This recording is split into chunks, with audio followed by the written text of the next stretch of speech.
From time to time, being a pastor and being a student of the Bible for decades, frankly, I get lots of questions about things, about God, about Jesus, but especially about particular things in the Bible.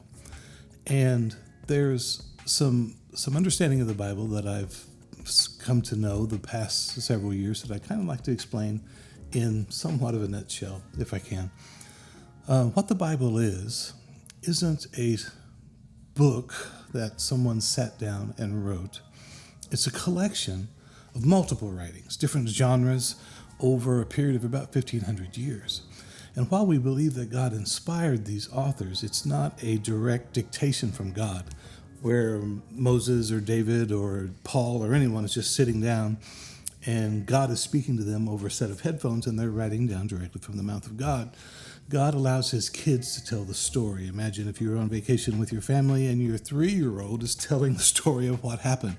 Well, their perspective is certainly valid, but in certain cases, especially the Old Testament, this is where I get so many questions is involving things with the Old Testament. The questions sort of sound like, hey, what the heck was up with God? We have so many cases of God destroying the entire earth with a flood, ordering the deaths of men, women, boys and girls and puppies, and just doing some things that we would consider, if a human being was doing it, we would consider it genocide. And multiple things in the Old Testament that become confusing when people are trying to figure out who God is, especially when they've come to know the person that we know in Jesus revealed in the New Testament. Well, here is as quick a nutshell as I can get to. The Old Testament was written by the tribe of Judah. Israel was divided into 2 different groups. 10 tribes were the northern kingdom. Think of our civil war, perhaps, where our nation was divided. Same thing happened with Israel. And Judah and a small tribe named Benjamin was in the southern kingdom. The northern kingdom was eventually attacked by a nation called Assyria, taken away, and never returned. But Judah was taken into captive, and this is everything in the Old Testament centers around this one event in 586 BC when Judah was taken into exile by the Empire of Babylon. They were eventually allowed to return to their land.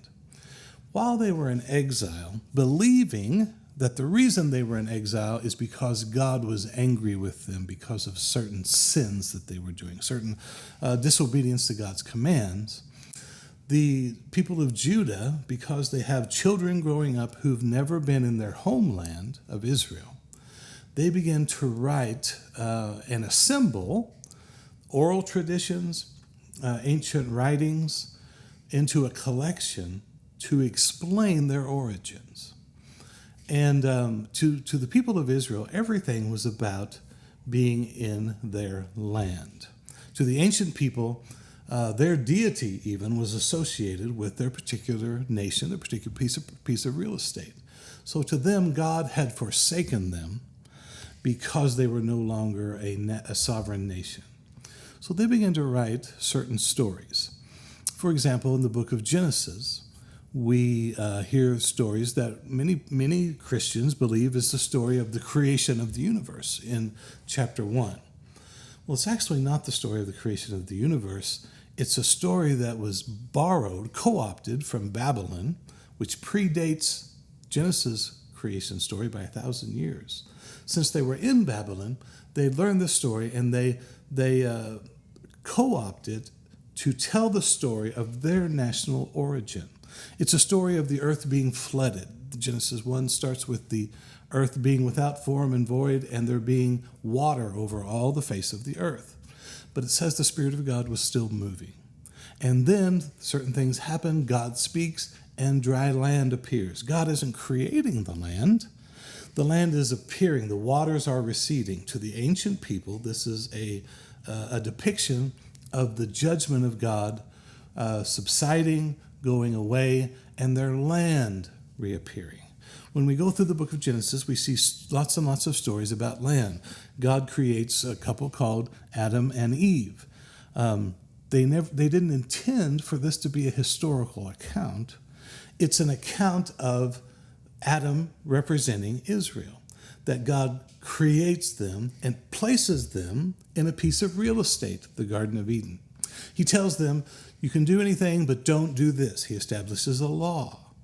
To them, the law was everything. They believed it was from God. They believed if they disobeyed it, God would not bless them, and he would eventually abandon them and even fight against them. Well, in the story of Adam and Eve, Adam is told, if you do this certain thing, if you eat from the fruit of this tree, you will die. But in the story, Adam doesn't die. He is exiled. We come to the next story, Cain and Abel. Cain kills his brother Abel. Well, God doesn't kill Cain. He exiles Cain. But he still, even in Cain's exile, puts a mark up on him. He places his protection around him, even while Cain is away from the land. We come to other stories. Jacob and Esau are born to Isaac. Jacob is the younger brother. Judah is the younger of the tribes of Israel. Jacob is favored over Esau, but they get into a dispute, and Jacob is exiled. But eventually, in the story, Jacob returns to, here it is again, the land, and there's a reconciliation. Joseph, one of the younger brothers, is sold into Egypt. His brothers want to kill him, but he's exiled into Egypt. Where did the people of Israel come from? The land of Egypt. So over and over, and Joseph eventually is raised to prominence in Egypt and ultimately has some authority over the other brothers who are much older than him, which in ancient times the younger brother wouldn't have had any say-so over the older. But time and time again, the stories of Genesis are stories of the younger brother rising to prominence and being returned to the land, as Joseph and the people of Israel eventually were. Even the stories of the flooding of the earth. And people have the idea that the Bible is historically and scientifically accurate when the ancient authors aren't making any attempt to be historically or scientifically accurate. They're trying to tell something about their God and God's disposition and attitude toward them as a nation by using some things that are based in history, certainly, but they have been elaborated. They've been stretched and exaggerated even to make a theological point about God. We have the story of the flooding of the earth. And this is where a lot of people get confused. How can God be like Jesus at all when he just gets upset with everybody sinning and just kills everyone? Even young children who have no idea what's going on. All the little animals, there are puppies drowning. So what do we do with this? Well, the story of the earth flooding did not originate with the Bible. We have the Epic of Gilgamesh, a poem that predates the story by 1,000 years, again, sourced from the Babylonian area, where the authors of Genesis are co-opting that story to say something about their God. Once again, a flood comes. Ancient people actually believed that the earth was protected by this dome. We find in Genesis 1, King James Bible calls it the firmament. It's actually, they believed the earth was flat. They believed there was a dome protecting it, and that the blue in the sky they looked at was water. Just like they would look at the blue ocean, blue sky, water, water up there. And they believed when God, or the gods, the people of Israel originally were not monotheistic. They believed there were multiple gods, but their God, eventually called Yahweh, initially to them simply called Elohim. But we won't go into that. But they believed that if there was a catastrophic event like flooding, that the gods were somehow angry with them and they had sinned or something, and that water deluged the earth. Same thing with the story of Noah. This water has judged the earth for how bad they are. But then eventually, once again, God created something to protect his people in the midst of this judgment. Even though judgment came, he was still protecting them in this ark. But then eventually, the story ends with dry land appears. Just like in Genesis 1, dry land appears, and God gives the same command to Noah: go out across the land, be fruitful, multiply, replenish this land. This is what the people of Israel in exile in Babylon were wanting to hear from God. Send us back to the land. Let us be fruitful again. Let us multiply and grow in the land that you've given us. So much of what we see in the Old Testament isn't a historical or scientific or even an accurate depiction of who God really is. It was the perception of these ancient people who didn't know Jesus, who'd never met him.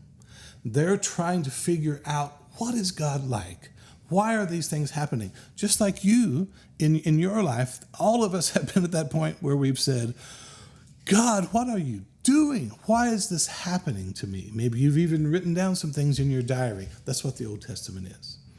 When we come to the arrival of Jesus, he says audacious things like, before me, nobody really understood God, but I'm going to reveal him to you. And that is the twist in the plot, if you will, of the Bible. And I've used this illustration many times. I always use the illustration of Home Alone, the movie, where there's a man called Old Man Marley, and he's depicted as a serial killer. The younger children believe he's a serial killer who's hiding bodies in this trash can filled with salt. But if you watch the rest of the movie, you discover he's actually a really kind man. He's had some difficulties with his family. He just wants to go see his daughter. He's not been happy about it. But the point is, when you watch the entire movie, there's a plot twist. We don't get to say at the end of the movie that Old Man Marley was a serial killer. That was our perception, but now our perception has changed. Old Man Marley didn't change, but our perception changed. It's exactly, I say exactly, that's a really good illustration of what's happening in the Bible.